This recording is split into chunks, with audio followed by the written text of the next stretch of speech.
আপা একটু আস্তে হাঁটেন, আপা একটু আস্তে হাঁটেন। ভাই আমি নিতেছি, সমস্যা নেই, মনে ছবি। আলহামদুলিল্লাহ, আমি অত্যন্ত আশাবাদী। এই সারা আমি দেখছি আল্লাহর রহমতে।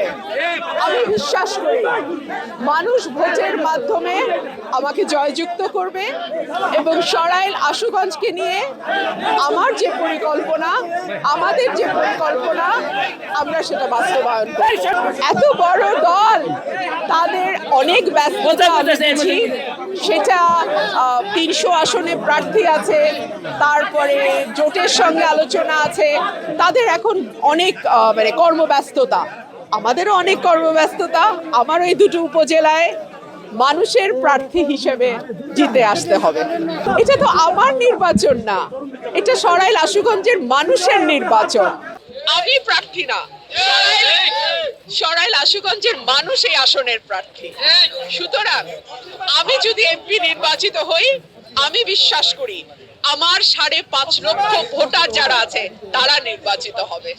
আল্লাহর পরিকল্পনা মানুষের বোঝার বাইরে। আল্লাহর এই পরিকল্পনায় আমার বাবা 73 সালে আওয়ামী লীগের জোয়ারের বিপক্ষে স্বতন্ত্র নির্বাচন করেছিল।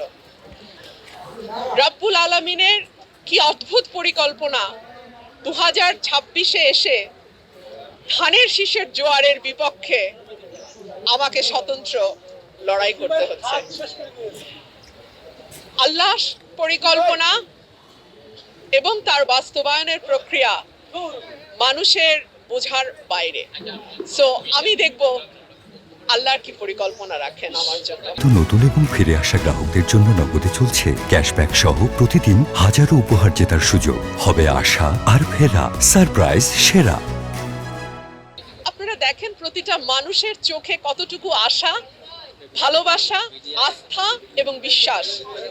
আমি বাংলাদেশের সকল মানুষের কাছে দোয়া চাই, আমার এই উপজেলার মানুষ যেই ভালোবাসা এবং আস্থা, বিশ্বাস আমার প্রতি রেখেছে, আমি যেন তার উপযুক্ত প্রতিদান দিতে পারি।